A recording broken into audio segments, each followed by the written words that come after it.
एक ऐसा नेक शख्स जो दिन रात जंगल में खूब इबादत किया करते थे, लेकिन उसकी माँ ने आखिर क्यों बात दुआ दी। कहानी काफ़ी हैरान कुन है, ज़रा गौर से सुनिएगा। सही बुखारी और सही मुस्लिम में सैयदना अबू हुरैरा से मरवी है कि रसूल करीम सल्लल्लाहु अलैहि वसल्लम ने इरशाद फरमाया, पूरी तारीख इंसान में सिर्फ 3 बच्चों ने गवारा में गुफ्तगू की है। उन तीनों बच्चे में से एक तो हज़रत ईसा अलैहिस्सलाम है और दूसरे हज़रत यूसुफ अलैहिस्सलाम के हक़ में गवाही देने वाला बच्चा, जबकि तीसरा जरीज के हक़ में गवाही देने वाला बच्चा है। इस किस्से की तफसील ये है कि जरीज बिन इसराइल में एक आबिद व ज़ाहिद और शब जिंदा आलिम था। उन्होंने इबादत के लिए आबादी से बाहर एक झोंपड़ी नुमा जाकर घर बना लिया।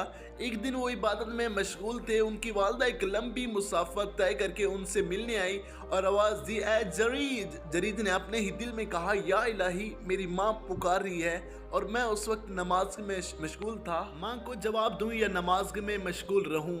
बहरहाल वो अपनी सवाबादीद के मुताबिक नमाज पढ़ते रहे और माँ के पुकार का जवाब नहीं दिया। माँ वापस चली गई। दूसरे दिन वो फिर आए, उस वक्त भी जरीज नमाज पढ़ रहे थे।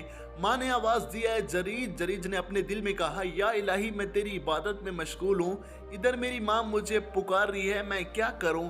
बहरहाल इस कश्मकश के बावजूद नमाज में मशगूल रहे। माँ वापस चली आई। तीसरे दिन माँ फिर आई। उस दिन भी जरीज इबादत में मशगूल था। माँ ने आवाज़ दी, बेटा जरीज। जरीज ने फिर दिल ही दिल में कहा, ऐ मेरे परवरदिगार, मेरी माँ और मेरी नमाज। और वो चुपचाप हस्बे मामूल नमाज ही पढ़ते रहे। माँ की सदा का जवाब नहीं दिया। उनके मुंह से बद्दुआ निकल गई, खुदाया उस वक्त तक मौत ना आए जब तक ये बदकार औरत के मुंह ना देख ले। जरीज की माँ वहाँ से चली गई। बनु इसराइल में जरीज के बारे में चाय मगोया होने लगी। वो जरीज की इबादत पर हसद करने लगे। उन्होंने खुद तो जरीज की बुलंदी तक पहुँचने की कोशिश ना की, अलबत्ता उनकी ख्वाहिश थी कि वो जरीज को अपनी पुश्ती तक उतार लें ताकि वो भी उनकी तरह नस्को फजूर और फाशो बदकार में मुब्तला हो जाएं।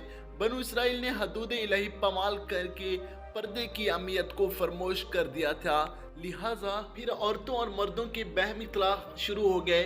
मर्दों की मजलिसों में औरतें बनो सिंगार करके शरीक होने लगी और मर्द भी औरतों से लुत्फ अंदोज होने लगे। इस वजह से उनमें जिना और बदकारी और सरकशी और तगनी की वबा फैल गई। जरीज की माँ की बात दुआ के बाद बनु इसराइल उनकी पकीज़ा जिंदगी के दौगात करने की मनसूबा बंदी करने लगे। उन लोगों में से एक बस्ती में एक बदकार औरत रहती थी। वो नहायत खूबसूरत थी। लोग उस खूबसूरती में उसकी मिसाल दिया करते थे। उसने बनी इसराइल से कहा, अगर तुम चाहो मैं जरीज को अपने दाम फ्रेम में फंसा लूं। उन्होंने कहा, ठीक है, ये बड़ी अच्छी तरकीब है। उस फाशा ने खूब बनाओ सिंगार किया, जरीज की खिदमत में पहुंची और उन पर डोरे डालने लगी, लेकिन उन्होंने उसकी तरफ आंख उठाकर देखना भी गवारा नहीं किया। अब फाशा ने एक और चाल चली। एक चरवा के पास गई जो जरीज की झोंपड़ी के पास रहता था। उस चरवा ने जब फाश के साथ बदकारी की तो वो हमला होगी। जब बच्चा पैदा हुआ तो उस औरत ने ये कहना शुरू कर दिया, ये बच्चा जरीज का है। बनु इसराइल जरीज को रुसवा करने की ताक में थे। ये खबर सुनते ही वो जरीज पर चढ़ दौड़े।